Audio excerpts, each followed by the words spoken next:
हर हर महादेव। सभी को good morning. और सुबह हो चुकी है। देखिए कितनी प्यारी सुबह है, एकदम सुंदर वाली। हाँ, अभी मून नहीं निकला और सन भी नहीं निकला, क्योंकि अभी बज रहे हैं लगभग 4:30 पौने 5। देखिए पर कितना अच्छा मौसम हो रहा है, कितने प्यारे प्यारे फ्लावर लगे हुए हैं, एकदम सुंदर लग रहा है। देखिए नज़ारा कितना अच्छा है। हाँ, घर के पास एक स्टेडियम है, उसमें हम वॉक के लिए जाते हैं, बहुत अच्छा लगता है। और ये है आज का मेरा लंच, जिसमें बने हैं राजमा चावल, तोरई और रोटियां। तो ये है हमारा लंच जो हमने लगा दिया, और अब हो गए हम पूजा में जाने के लिए तैयार, क्योंकि अब करेंगे पूजा। तो इसके लिए बड़ी शिद्दत से हम तैयार होते हैं, क्योंकि घर के पास मंदिर है, उसमें मैं रोज़ पूजा करने जाती हूँ और पूजा करके आ चुकी हूँ। अब करेंगे घर पे पूजा, तो सोचा इससे पहले पूजा की थाली लगाते हैं माता रानी के लिए। तो चलिए, ये देखिए मेरी माता रानी की पूजा की थाली एकदम बढ़िया तरीके से लगकर तैयार हो गई है। मैंने लगा लिया, जो मुझे समझ में आया वो मैंने इसमें ऐड कर लिया। बस अब भोग का प्रसाद कुछ बनाने के लिए रह गया है, तो चलिए वो प्रसाद भी बना लेती हूँ पहले, फिर तैयार होंगी सुंदर सी ग्रीन कलर की साड़ी पहन के, क्योंकि आज सेकंड डे है तो आज हमें ग्रीन कलर पहनना चाहिए। तो पहले प्रसाद बना लेते हैं। हम बनाएंगे आज सिंघाड़े के आटे का हलवा, बहुत टेस्टी होता है और व्रत में भी चलता है। इसके लिए हमने सेम क्वांटिटी में सामान लिया है, लेकिन थोड़ा ऊपर नीचे है। जैसे घी है तो आज कम घी लगेगा, इसमें कम घी लगता है, तो सिर्फ 2 चम्मच घी लिया और उसमें हमने डाल दिया थोड़ा दरदरा वाला सिंघाड़े का आटा। एकदम बारीक वाला नहीं डाला है, दरदरा वाला डाला है। और इसे गोल्डन हम लोग रोस्ट कर लेंगे, अच्छे से सेक लेंगे गोल्डन, जिससे बिल्कुल भी कच्चा पन्ना रह जाए। और याद रखिएगा, इसे स्लो फ्लेम पर ही करिएगा, एकदम हाई फ्लेम पर मत कर दीजिएगा, वरना जल जाएगा और बिल्कुल अच्छा टेस्ट नहीं आएगा। तो बस ये देखिए इस तरह से मैं इसे सेक रही हूँ और ये गोल्डन सेक गया है। देखिए कितना प्रॉपर वाला गोल्डन हुआ है। और बस इसमें डाल दिया हमने पानी, जिससे इसमें लम्स न बने, और बहुत अच्छे तरीके से इसे करिए मिक्स। जब ये मिक्स हो जाएगा ना, तो खुद ब खुद चलाते रहिएगा कंटिन्यूस, जिससे इसमें लम्स ना बने। नहीं चलाएंगे ना तो लम्स बन जाएंगे और फिर अच्छा नहीं लगेगा खाने में। और अब इसमें चीनी ऐड कर देंगे, थोड़ी सी इलायची पाउडर ऐड कर दीजिए, और फिर इसे पकने दीजिए अच्छी तरह से, क्योंकि सारी चीनी की चाशनी का अच्छी तरीके से इसमें मिक्स होना बहुत अच्छे से लगता है। और ये देखो कितना प्रॉपर मिक्स हो गया। बहुत छोटी सी प्रोसेस है, 5 मिनट में हो जाती है। अब हमने एक प्लेट में थोड़ा सा घी लगा लिया, क्योंकि हम इसको सेट करने वाले हैं और छोटे छोटे पीसेस काटने वाले हैं। इस तरह से बहुत अच्छा लगता है किसी को सर्व करने में। तो बस ये हमने इसमें डाल दिया।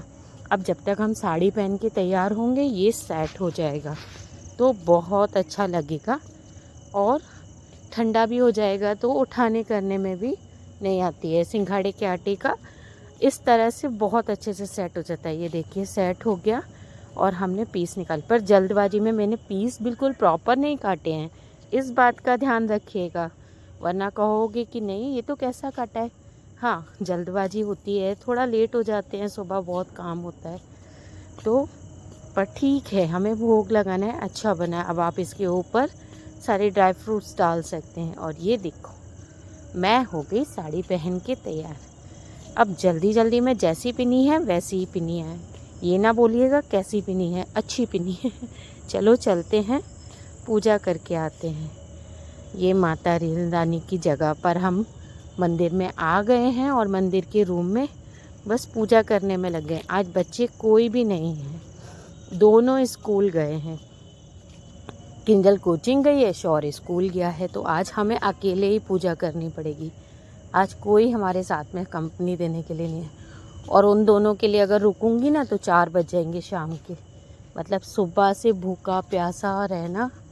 पानी तो मैं पी लेती हूँ पर बाकी कुछ खाते नहीं हैं, तो उसके लिए ये सब बहुत ज़रूरी है कि जल्दी से पूजा हो जाए। और ये देखो आज मैंने साड़ी पिन करके पहनी है तो मेरा टम्मी कितना चमक रहा है, पर क्या करूँ, ये इतनी फूली साड़ी थी ना कि पिन करनी पड़ी।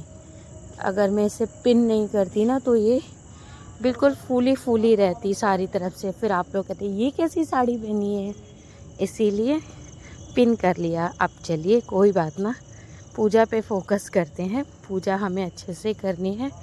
तो ये हमने माता रानी को टीका चंदन करके माला समर्पित कर दी और पूजा कर दी। अब 11 की लौ भी हमारी प्रज्वलित हो गई और इसमें लगाते हैं भोग। पहले घी अर्पित कीजिए, फिर जो आपने मिठाई बनाई है वो समर्पित कीजिए। और याद रखिए 2 लौंग का जोड़ा घी में डुबोकर माता रानी को ज़रूर समर्पित करिए। ये बहुत ज़रूरी होता है और इससे आपकी संपूर्ण मनोकामनाएं पूर्ण होती हैं। इसीलिए इस काम को ज़रूर करिएगा, बहुत अच्छा रहता है। तो बस इस तरह से हमारी आहुति भी संपन्न होती है और बहुत अच्छे से रहती है। तो माता रानी को प्रणाम करो और अपने सारे काज करो। माता रानी से प्रे करो कि माता रानी मेरी सभी मनोकामना अच्छे से पूर्ण करना और कुछ कमी रह जाए तो उसे माफ़ कर देना। किसी भी तरह की कोई कमी हो, किसी भी तरह की कोई भूल चूक हुई हो, माफ़ करना। वैसे माता रानी सबकी रक्षा ही करती है, पर फिर भी प्रे करना हमारी ड्यूटी है कि हमें इस तरह से प्रे करते रहना चाहिए। तो प्रे। और अब हमने की माता रानी की आरती। तो मुझे जय अम्बे गौरी जय श्यामा गौरी वाली आरती बहुत पसंद है। लोग बहुत तरह की करते हैं, तो अब आप भी लीजिए आरती। ये माता रानी की दूसरी दिन की आरती है। चलिए अब करते हैं हम लोग पाठ। तो क्योंकि हमारा पाठ करने का समय हो चुका है, माता रानी को प्रणाम करते हैं। अब करेंगे ओम नमः शिवाय। हम बैठे हुए थे पाठ करने के लिए। तो आज हमने क्या अध्ययन किया? आज हमने अध्ययन किया कि अगर हम त्रिपुंड धारण करते हैं, इसका मतलब भस्म धारण करते हैं, तो उसे हमें लगाने का क्या फल प्राप्त होता है। त्रिपुंड, सबसे पहले समझिए कि त्रिपुंड लगाया कैसे जाता है। त्रिपुंड ये दोनों भौएं के बीच में ऐसे लगाना है। और जब भी हम इसे धारण करते हैं तो ऊपर की लाइन पर प्रणव मंत्र, आकार, मकार और ओकार, इन तीनों के अनुसार सभी देवी देवता इन तीनों रेखाओं पर विराजमान होते हैं। इसीलिए जो व्यक्ति प्रतिदिन त्रिपुंड धारण करता है वो स्वयं महाविद्यमान होता है, क्योंकि संपूर्ण देवी देवता उसके मस्तक पर विराजमान हो जाते हैं। ऐसा हमने शिव महापुराण की विंदेश्वर संहिता में आज अध्ययन किया। तो लगा ब्लॉग में भी उसे आपको बताना चाहिए।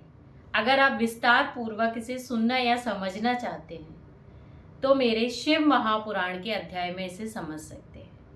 YouTube पर डिम्पल व्यास के नाम से शिव महापुराण की कथा में प्रतिदिन एक अध्याय या एक भाग उसका अध्ययन करती हूँ।